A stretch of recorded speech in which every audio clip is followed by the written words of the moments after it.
Here's something that will shock you. Families fight more viciously over a $20,000 house than they do over $20 million estates. I know that sounds completely backwards, but the data proves it's true. And the reason why will change everything you think about money and family. Let me tell you about the Johnson family. 3 siblings. Their mother passed away, leaving them a modest home worth exactly $19,000. Within 6 months, 2 of them weren't speaking. Within a year, 1 had hired a lawyer. All over a house that wouldn't even buy a new car. Meanwhile, the Walton family, the Walmart heirs, divided billions of dollars with barely a whisper of conflict. How is that possible? Why does less money create more problems? The answer is going to make you rethink every assumption you have about inheritance. It's not about the money at all. It's about something much deeper, much more painful, and much more human. When wealthy families divide estates, they have systems in place. They have lawyers, accountants, and trustees who've been planning for decades. The money gets distributed according to carefully crafted legal documents. There's no room for interpretation. There's no space for feelings to creep in. But when regular families face inheritance, everything is different. Grandma's house isn't just a house. It's where you spent Christmas mornings. It's where you learned to bake cookies. It's where you hid from your parents when you were in trouble. Every room holds a memory. Every corner tells a story. This is what psychologists call emotional attachment. And it turns rational people into emotional wrecks. Suddenly, you're not dividing assets. You're dividing childhood. You're dividing love. You're dividing proof that you mattered to someone who's now gone. Here's where it gets really twisted. Small inheritances often come without clear instructions. Grandma didn't have a team of lawyers. She had a handwritten will, maybe. Or worse, no will at all. Just verbal promises that nobody can prove. Just assumptions that everyone remembers differently. One sibling remembers mom saying the house should go to whoever needs it most. Another remembers mom saying it should be split equally. A third remembers mom saying it should go to whoever took care of her in her final years. Who's right? Who's lying? Who's misremembering? Nobody knows. This ambiguity is poison. It creates space for every old resentment to resurface. Remember when dad paid for your college but not mine? Remember when you got the new bike and I got the hand-me-down? Remember when mom always took your side in arguments? Suddenly, the inheritance isn't about the present. It's about settling scores from 30 years ago. It's about proving you were loved just as much. It's about getting what you deserved but never received. Billionaire families don't have this problem. Not because they're better people. Not because they love each other more. But because the inheritance is so large that it's been professionalized. It's been removed from the emotional realm and placed firmly in the legal realm. When you're dividing $10 million, you hire professionals. When you're dividing $10,000, you try to handle it yourself. And that's when emotions take over. That's when family dinners become war zones. Let me give you another example. The Martinez family. Their father passed away, leaving them a small fishing boat worth about $15,000. All 3 sons wanted it. Not because they needed it. Not because they could sell it for much. But because going fishing with dad was the only time he ever really talked to them. That boat represented connection. It represented the father they wished they'd had more time with. Selling it felt like betrayal. Giving it to one brother felt like admitting the others mattered less. So they fought. They argued. They stopped speaking. The boat sat in a marina, deteriorating, while lawyers sent letters back and forth.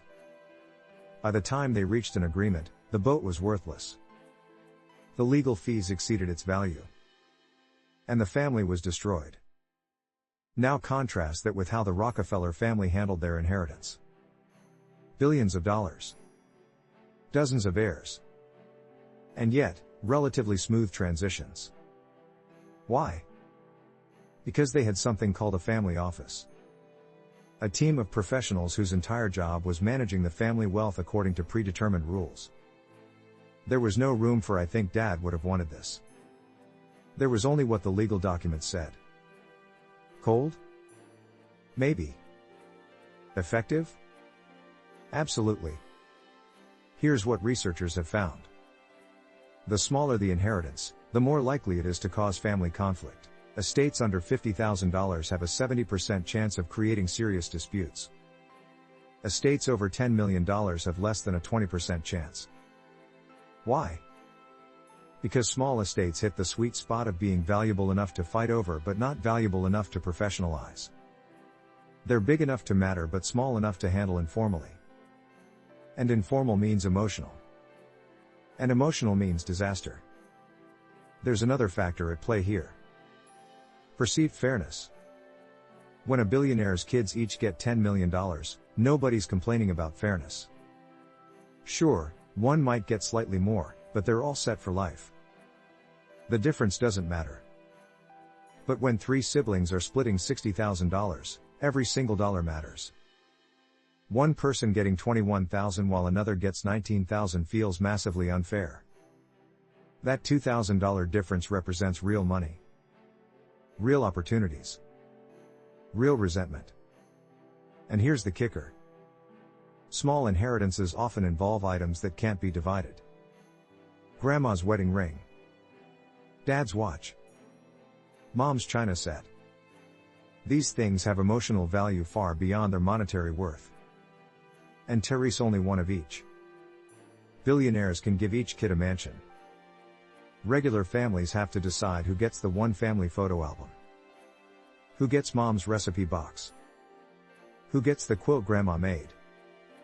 These decisions are impossible. There's no fair way to divide the indivisible. So what happens? Families try to assign monetary values to priceless items. They try to trade. They'll take the photo album if you take the quilt. But it never feels even. It never feels right. Because you can't put a price on memory. Let me tell you about the Peterson family. 4 daughters.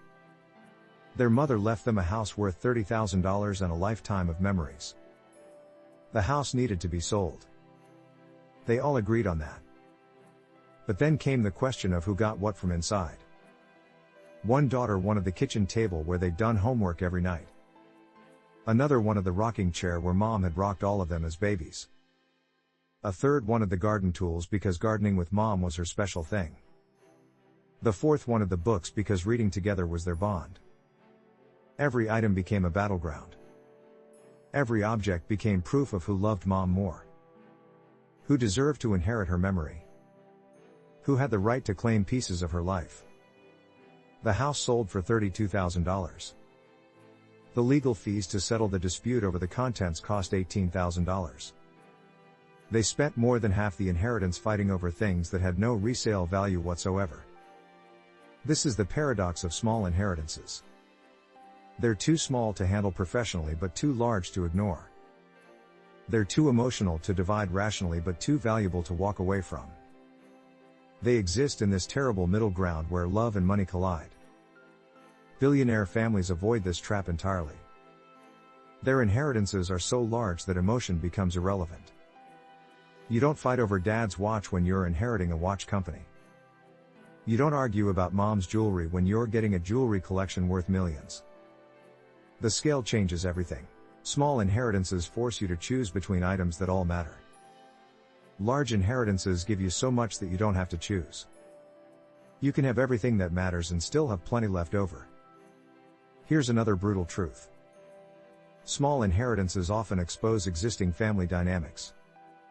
If siblings already had tension, inheritance amplifies it. If parents played favorites, inheritance proves it. If someone felt overlooked, inheritance becomes their chance to finally be seen.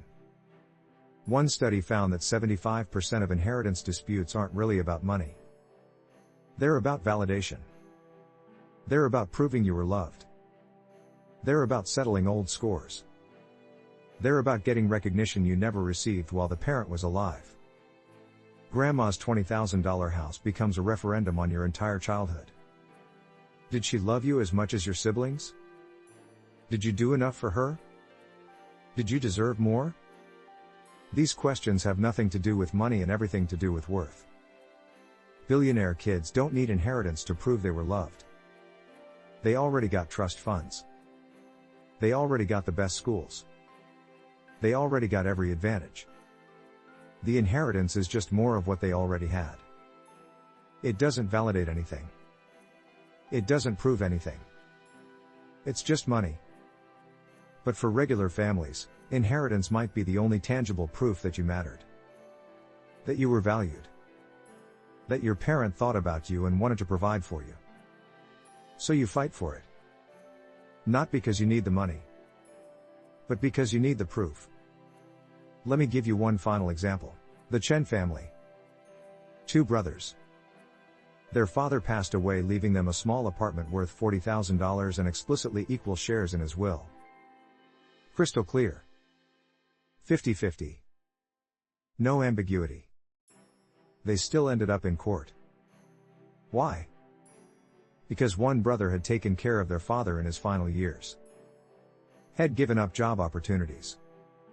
Had sacrificed his own family time. Had been there every single day. The other brother had visited once a month. Had sent money occasionally. Had been busy with his career and his own family. The will said 50-50. But the caretaker brother felt that wasn't fair. Had earned more through his sacrifice. He deserved recognition for what had given up. The money wasn't the point. The acknowledgement was. This is what small inheritances do. They force families to put a price on love. On sacrifice. On duty. And Therese, no price that feels right. No amount that compensates for years of caregiving.